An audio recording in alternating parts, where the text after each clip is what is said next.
მოგესალმებათ, გადაცემა მწვანე არქიტექტურა. წამყვანი თინათინ ხიმშიაშვილი.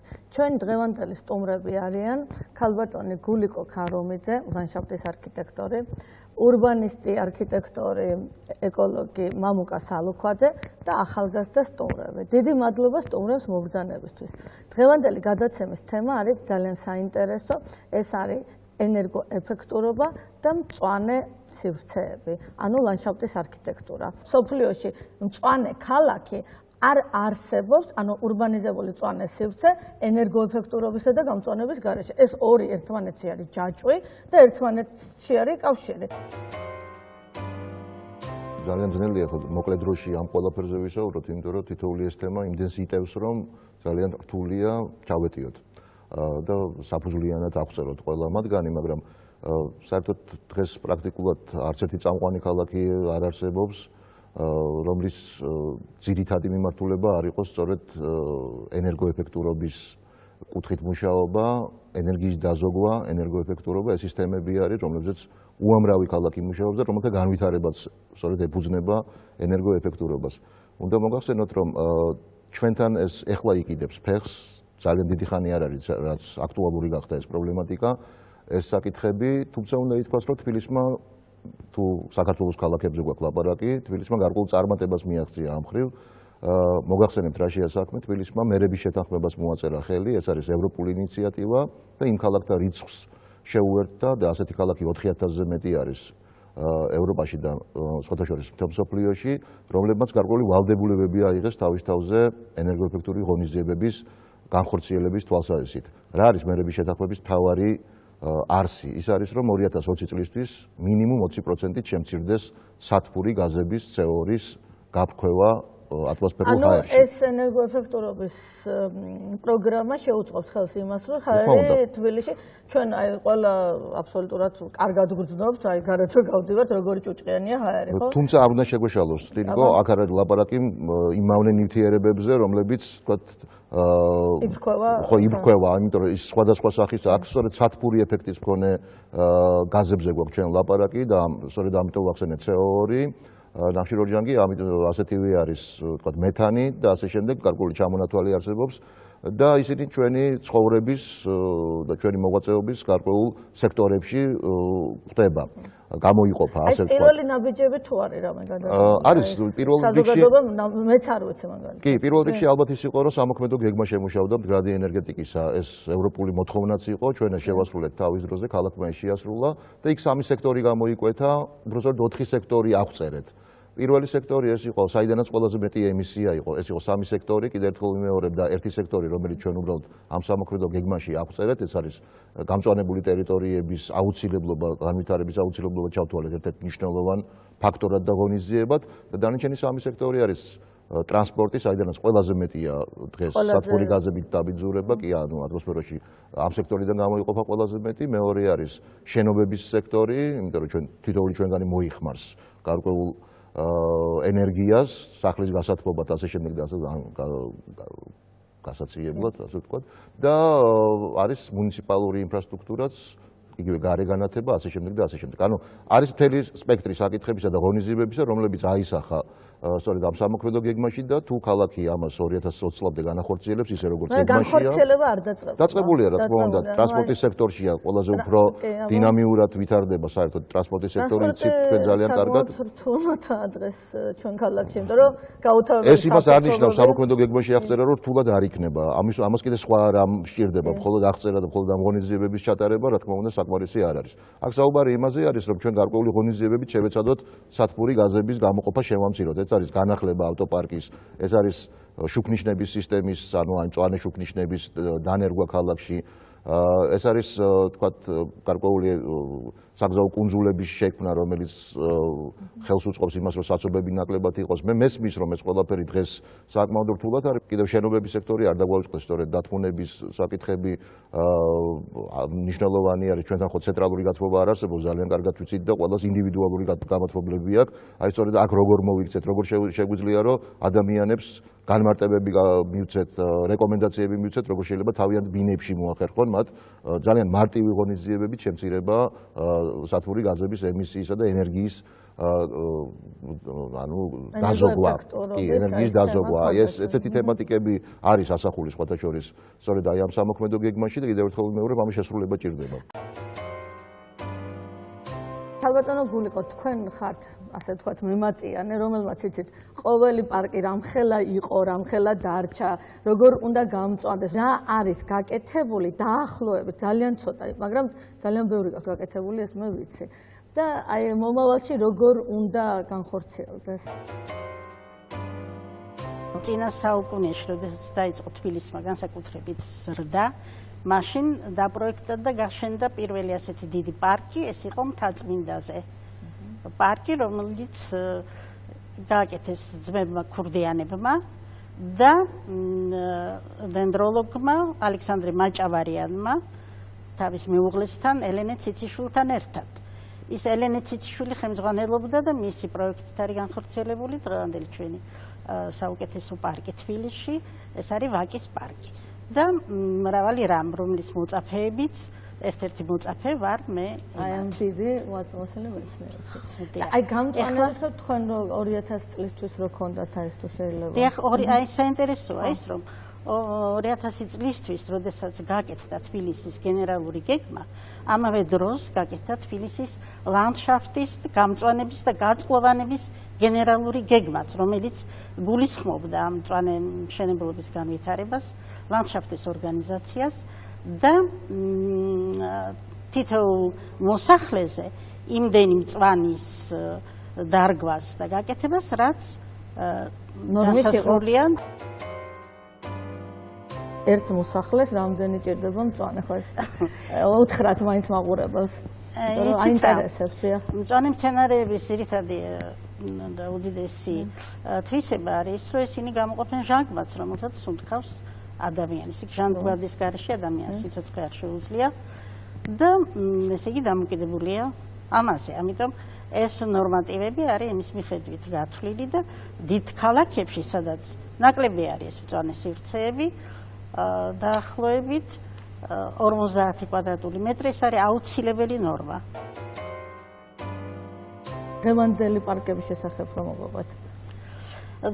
დღეს თბილისში თითქმის აღარ არის გამწვანებული ტერიტორიები. ამ 20 წლის, 25 წლის განმავლობაში არც ერთი ახალი ესეთი დიდი პარკი არ გაშენებულა.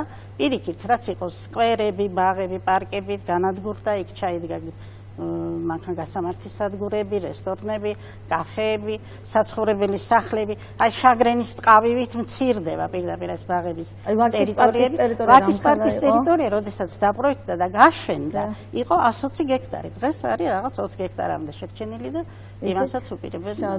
და ეს ბავშვები კბილებით იცავენ ყოველ ხეს და ყოველ ხე დასაცავია, რა თქმა უნდა, იმიტომ რომ სხვანაირად დასაცავი კი არა.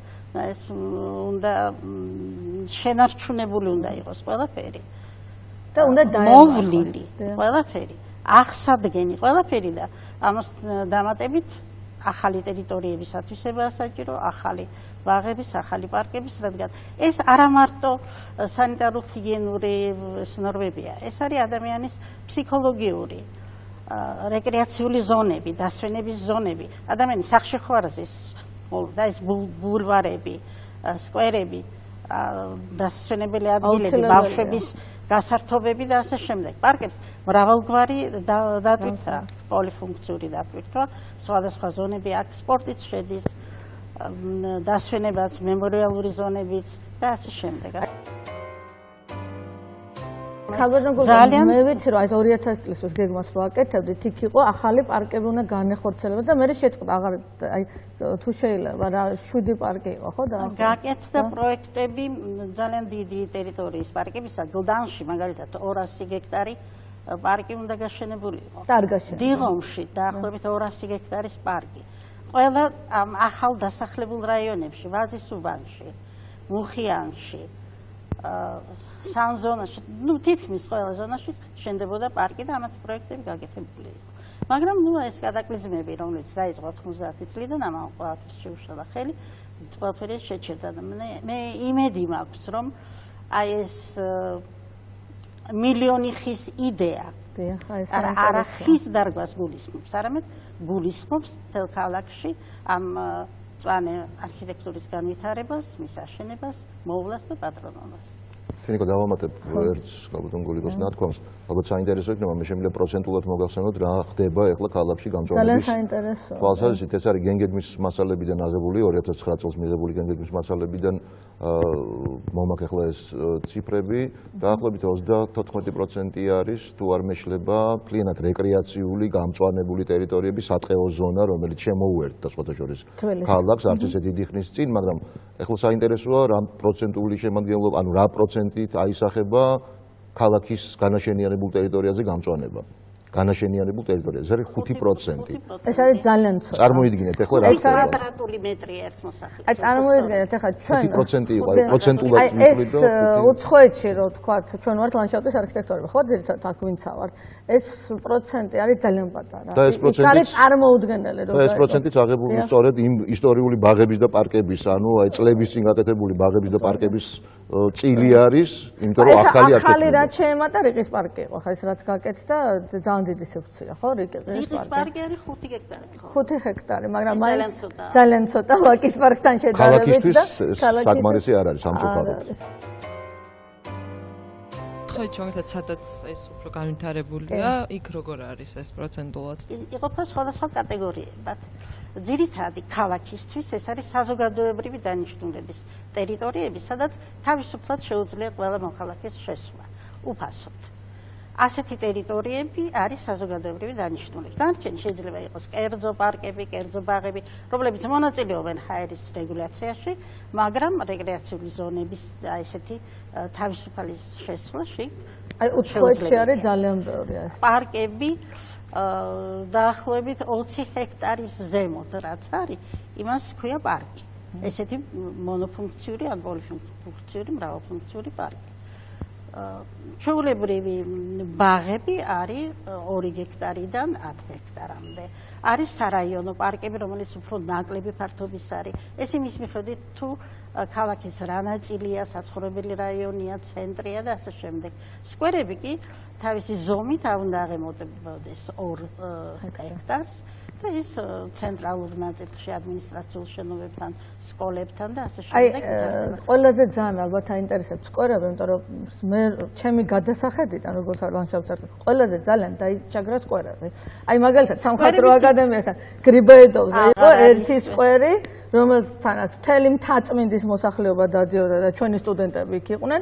დღეს არ არის, კი იძახიან გამომწვანებთ, მაგრამ ამ წუთში ბევრი ბენტონიასხია.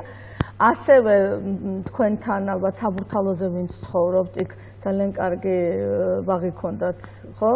იქაც აღარ არის, აი გპ-ისთან რო პატარა ბაღი იყო, ჩადგეს დიდი შენობა და ყველაზე ძალიან იჩაგრება სკვერები და არა და სკვერები არის ყველაზე ახლოს ალბათ მოკლე დასვენების ზონა, მაგალითად პოლიტექნიკური ინსტიტუტთან სწორედ აი საბურთალოზე შესანიშნავი სკვერი იყო შადრევნით, მე პატარა რაღაც კაფეში ჩადგეს და ახლა უზარმაზარი შენობა სრულიად დაიკავა ამ სკვერის ტერიტორიაზე. აი, ქალბატონ გულიკო, წინათ აი ჩვენ წელს ჯერ კიდევ პირველ საუკუნეებში ყველა ქალაქს ჰქონდა რაღაცნაირი თავისი გეგმარება, ხო? ანუ გამწვანების სტრუქტურა. მე შემდეგ პარის თავისი აქვს, ხო, ვიცით ეს რგვალი ქალაქები, ვაშინგტონის ქალაქები, ყველგან გამწვანებულ სივრცეებს რაღაცა ერთი მიმართვა, ანუ რაღაცა ჩონჩხი გვაქვს, ხო, რომელზეც ჩვენ მე ლანდშაფტს ვაკეთებთ, ხო, ლანდშაფტის არქიტექტორები. აი, ამაზე რო გველაპარაკოთ ქალაქის გეგმარებაზე. ქალაქის ეს ძალიან დიდი თემაა, რა თქმა უნდა. შეუძლებელია მაგაზე ანუ ეს არ არის ანუ პირველი კითხვა იყო ასეთი, რა გავაკეთოთ, რა ხდება, ხო? ანუ არის ის ჩვენმა მაყურებელმა თუ აი აქვს თუ არა ქალაქებს, სხვა ქალაქებს და ჩვენ ქალაქს რაღაცა სქემა, ხო? ანუ კანონები კი გამოაქვთ, ბატონი მამუკა დამეთანხმება. ყოველწლიურად ყველა მთავრობა სხვადასხვა კანონს ირგევს, მაგრამ თვითონ ქალაქებს თავისი რაღაცა გეგმარებითი სტრუქტურა აქვს. მე ვერ ვიტყოდი რომ კანონებთან დაკავშირებით კარგად აგვაქვს საქმე. პირიქით, მაგის თქმა მინდოდა რომ სწორედ დღეს მინდის საუბარი იმაზე, რომ კანონი არსებობდეს, რომელიც დაიცავს გამწვანებულ ტერიტორიებს. კანონი არ აქვს. არა, მაგრამ აი ქალაქის გეგმა არის ქალაქის კონსტიტუცია. კი ბატონო. იქ გეგმაში ჩამოყალიბებულია სულ ყველაფერი თავიდან ბოლომდე, რა ჭირდება ქალაქს. დაწყებული მშენებლობიდან დამთავრებული მიწისქვეშა კომუნიკაციები. ეს ჩვენი გამწვანება რაც არის. რა თქმა უნდა, ეს გამწვანება ერთ-ერთი ძირითადი საკითხია ქალაქ გეგმარებისა. როგორც გზები, ისე გამწვანება, ისე მშენებლობა. ასე რომ ეს არის ერთ-ერთი ძირითადი აუცილებლად. მაგის გარეშე. მაგრამ რატომაც ამ კომპლექსთან მომუკადამეთანხმება გამწვანება ყველაზე ძალიან ვარდება, ხო? არა, სწორედ ამაზეა ლაპარაკი. ხალბატონი გულიკო ამბობს, როგორ უნდა იყოს. მაგრამ იმას გულისხმობს, რომ ესე არ არის სამწუხაროდ დღეს. კი, ქალაქს აქვს ნამდვილად განვითარების გენერალური გეგმა, პერსპექტიული განვითარების გენერალური გეგმა 2009 წელს იქნა მიღებული, თუმცა მე ვფიქრობ, რომ ალბათ მას სრულყოფამდე ჯერ კიდევ ბევრი აკლია და დღეს მერიაში სწორედ ამაზე მიდის საუბარი, რომ განახლდეს და ის სახე მიიღოს ალბათ ამ დოკუმენტმა, რომელიც აუცილებელია რომ მიიღოს, მათ შორის იმ კომპონენტების გათვალისწინებით, რაც გამწვანებას ეხება, აუცილებლად. და კიდევ ერთი რამ, მე კანონზე მოგახსენეთ, გამწვანების შესახებ კანონი თუ არ იქნება, ჩვენ პრაქტიკულად არ ვიცით ქალაქში სადა გვაქვს პარკი. ეს სტატუსები არა გვაქვს მინიჭებული.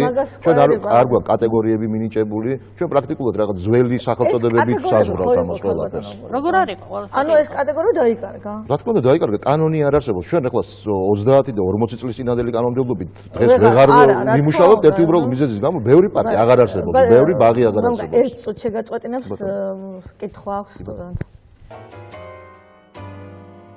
ბატონო მამუკა, ახსენეთ თქვენ ეს პროექტი, რომელიც 2020 წლამდე უნდა განხორციელდეს და აი ზუსტად კანონმდებლობასთან დაკავშირებით თუ იგეგმება ამ კუთხით ცვლილება ამ პროექტის ფარგლებში. კანონმდებლობა კიდევ ერთხელ აბსოლუტურად სწორად იყო დასმული კითხვა, იმიტომ რომ ამის გარეშე პრაქტიკულად წარმოუდგენელია. ამის გარეშე ვმუშაობ სწორედ 24 წელია და იმიტომ არ მე ვამბობ აი 91-იანი წლებიდან მოყოლებული და იმიტომ რომ ეს ყველაფერი ქაოტურად ხდება და არ ხდება სისტემურად. მერების შეთანხმების ფარგლებში მიღებული სამოქმედო გეგმა მხოლოდ ღონისძიებებს გულისხმობდა, ის კანონმდებლობას არ გულისხმობდა, თუმცა იქ გარკვეული შეზღუდვები არის ჩადებული, რომ ამგვარი რამ უნდა მოხდეს აუცილებლად, თუნდაც კერძო მანქანებთან დაკავშირებით, რომ ჩვენ მაქსიმალურად გადავერთოთ უკვე საზოგადოებრივ ტრანსპორტზე. ბუნებრივია, ჯერ საზოგადოებრივი ტრანსპორტი უნდა გახდეს ისეთი, რომ ღირებული იყოს და ჩვენ შევძლებთ სარგებლობა და შემდეგ უკვე ეს გამოიწვევს ბუნებრივია გარკვეული ალბათ შეზღუდვებით კიდევ კერძო მანქანების ნაკლებად გამოყენებას. ჩვენ ხო იმ ქალაქში ვცხოვრობ და სხვათა ჩვენ ძალიან გაგიმართლად კიდევაც და არ გაგიმართლად კიდევაც. გაგიმართლად იმ კუთხით, ხო, მე ახალგაზრდებს მივმართავ, არ გაგიმართლად იმ კუთხით, რომ დაწყობილ და დაალაგებულ ქალაქში არ ცხოვრობ სამწუხაროდ, როგორც ძალიან ბევრი ახალგაზრდა ევროპის თუ მსოფლიოს სხვადასხვა ქალაქებში. ვიცით, გვინახავს კიდევაც და ძალიან კარგი წარმოდგენა გვაქვს, როგორი შეიძლება იყოს ქალაქი. სამაგიეროდ გაგიმართლად, იმიტომ რომ თქვენ შორს წასვლა არ გჭირდებათ იმის დასანახად, თუ ქალაქი როგორი არ უნდა იყოს. იმიტომ რომ ამისთვის არც ბილეთის აღება გჭირდებათ, არც შორეული რაღაც დამგზავრება. თქვენ ძალიან კარგად ხედავთ, რომ ეს ქალაქი არ არის ნორმალურად განვითარებული, ამ ქალაქს ძალიან ბევრი რამ აკლია, მათ შორის გამწვანების კუთხითაც და თქვენ ამაზე ამახვილებთ ყურადღებას, ეს გადაცემაც სწორედ ამას ეძღვნება და არა მხოლოდ. იგივე ეს ის ქალაქია და იმ ქალაქზე ვსაუბრობ, სადაც ადამიანმა უნდა შეისუნთქოს ორ მანქანას შორის რომ გაძვრეს და მივიდეს თავის სადარბაზოსთან. ხო მართალია, ნამდვილად ესე ხდება ხოლმე, ან ამ მტრიან მანქანებზე რაღაცნაირად უნდა მოახერხოს და გადაბობღდეს, რომ ისევ თავის დანიშნულების ადგილას მივიდეს. ეხლა უტრირებაა შეიძლება ეს ამ თემისა, მაგრამ ხშირ შემთხვევაში ესეც ყოფილა და მეც იგივე განმიცდია ხოლმე. როცა ფეხით სავალ ნაწილზე მანქანების გაჩერებები არის, ხო, მოწყობილი. ეს ის ქალაქია, სადაც ალბათ გამწვანების სპეციალისტები და ისინი, ვინც სკვერებს და ბაღებს აპროექტებენ, ხშირად ფიქრობენ ხოლმე, როგორი სკამი დადგან. სკამსაც გააჩნია, იმიტომ რომ შეიძლება ის სკამი მეორე დღეს აღარ იყოს. ცხეთში პირველი რაც არის, წყლის სისტემები, მოვლა, ანუ შეიძლება რაც კიდე დარგა თქვენ, ხო, აი როგორ ჩავერთოთ, ხო, კითხულობ. კი, რაღაცა მცენარეს მიიტანთ, ჩვენ ლანდშაფტის არქიტექტორები შემოვხაზავთ ადგილს, ქალბატონი გულიკო იტყვის, რომელი მცენარეა საჭირო, სად, როგორ ეს ყველაფერი აბსოლუტურად გაწერილი, ეს ვიცით, ჩვენ ვართ ამ სპეციალისტები. სამწუხაროდ არ გვიყენებენ ჯერჯერობით, ვნახოთ ახლა რა იქნება და მე აუცილებლად ის უნდა არ გახმეს. სადენი ქალაქს არ აქვს. არა. აი ეს ძალიან დიდი პრობლემაა. და დავასრულებ თუ შეიძლება თინიკა გამოსრულებია. და უბრალოდ არქიტექტურას თქვენ ხედავთ როგორია. ქალაქში რა სახის არქიტექტურაა და რამდენად ღირებული შენობები არის ძალიან კარგად ხედავთ. ანუ თქვენ ყველაფერი ძალიან კარგად ახალგაზრდობაშივე დაინახეთ, როგორ არ უნდა მოხდეს.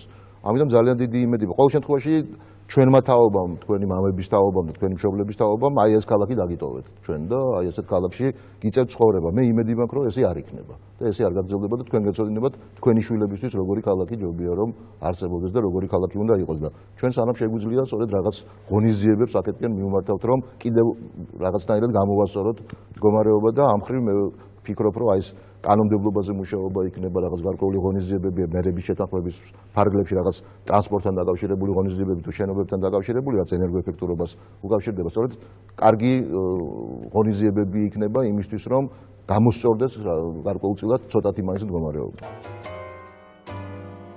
ჩვენ ზუსტად ლანდშაფტური არქიტექტურის ასოციაცია ურთიერთობთ იტალიის ასოციაციის სკოლასთან.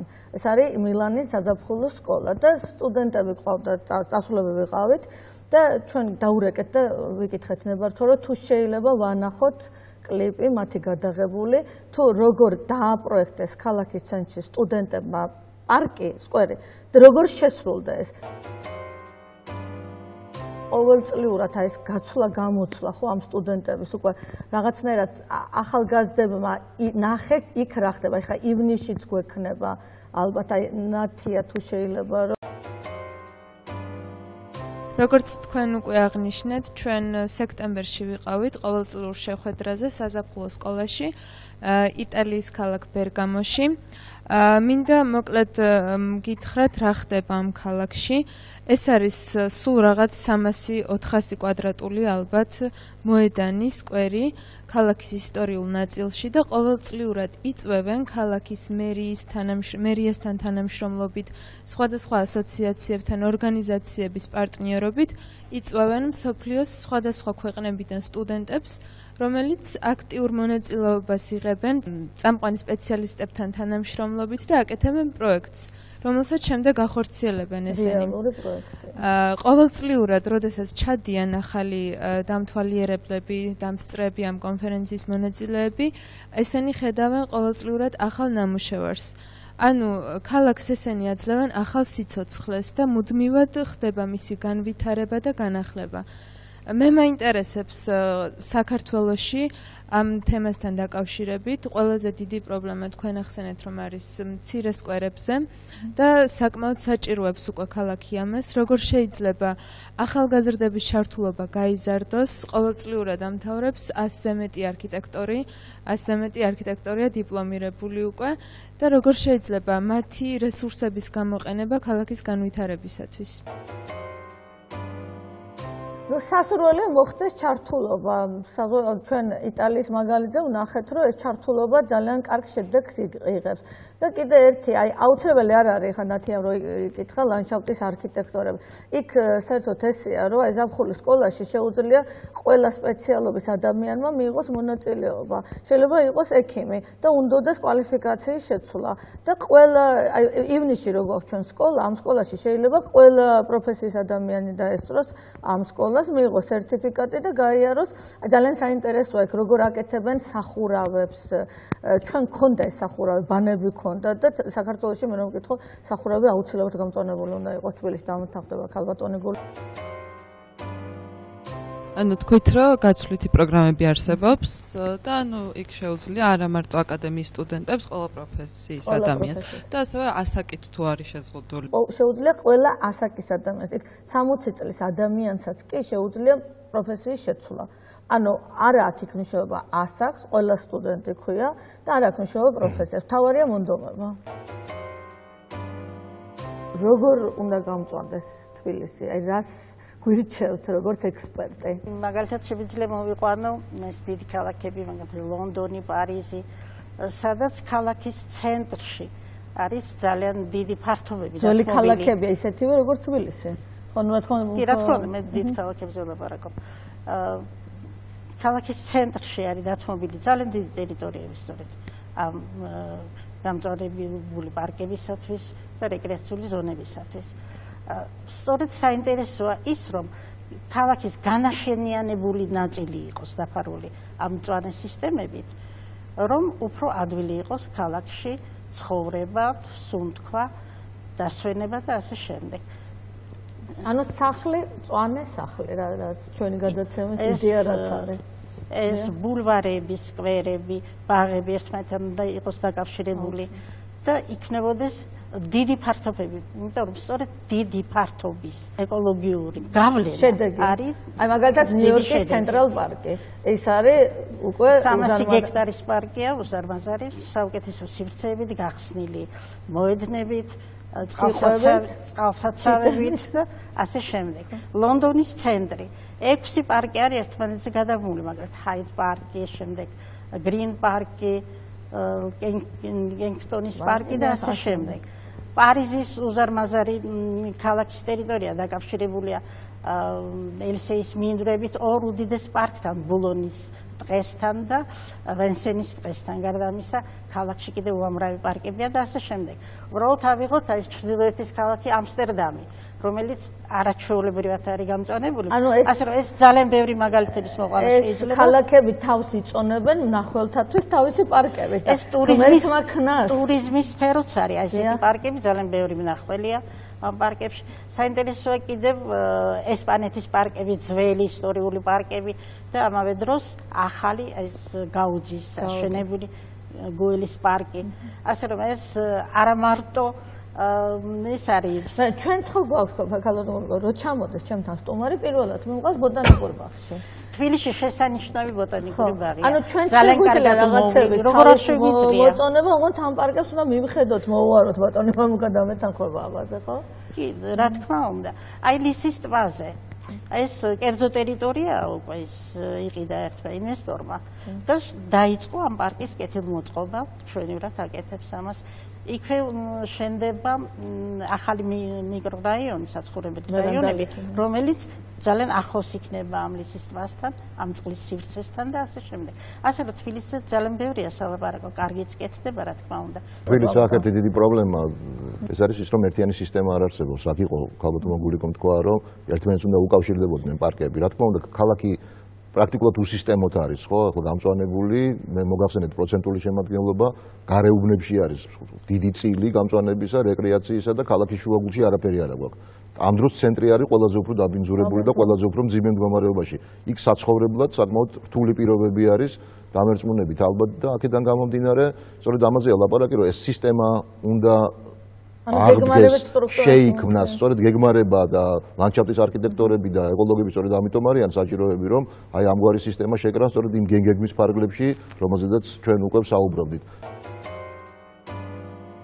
ჩვენ გადაცემა დასასრულს უახლოვდება. ქალბატონო გულიკო და მამუკა, რას უსურვებდით ქალაქს? მე ალბათ სურვილით ვერ შემოვიფარგლებ, მე უნდა გავაკეთო რაღაცები ქალაქისთვის. ძიმე მუშაობა გველის წინ, იმიტომ რომ კიდევ ერთხელ ვიმეორებ, საკმაოდ რთული პროცესები მიმდინარეობს. არა მარტო ახალგაზრდებს, ყველა მოქალაქეს უსურვებდი, რომ მეტი ძალისხმევა გამოიჩინონ ბუნების მიმართ და მომავალი თაობა აღზარდონ სწორედ ამ ბუნების სიყვარულით და ბუნების სამსახურით. საზოგადოება არის მერია, რომელმაც უნდა შეასრულოს ეს დაკვეთა, ანუ ხელს ან გადაარჩენს ან არა და არის კიდე ლანდშაფტური არქიტექტურის სპეციალისტები. აი ეს სამი რგოლი უცხოეთში არის შეკრული, ერთად არის, ცალ-ცალკე არ არის. ანუ მერია უსმენს საზოგადოებას, რა სჭირდება მას და ასევე უსმენს ცოდნებს, ექსპერტებს, იყენებს მათ ცოდნას, კვალიფიკაციას და ერთობაში აქვთ ის სუფთა, კარგი, ჯანმრთელი გარემო, რომელიც არის მსოფლიოს კარგ განვითარებად ქალაქებში. გემშვიდობებით, კეთილი სურვილებით. მომავალ შეხვედრამდე. გადაცემა მწვანე არქიტექტურა მომზადებულია ამერიკის შეერთებული შტატების საერთაშორისო განვითარების სააგენტოს მხარდაჭერით Winrock International Georgia's, რომელიც განახორციელებს პროექტს დაბალემისიებიანი განვითარების სტრატეგიების შესაძლებლობათა გაძლიერება, სუფთა ენერგიის პროგრამა და გალა საქართველოს ლანდშაფტური არქიტექტურის მიერ.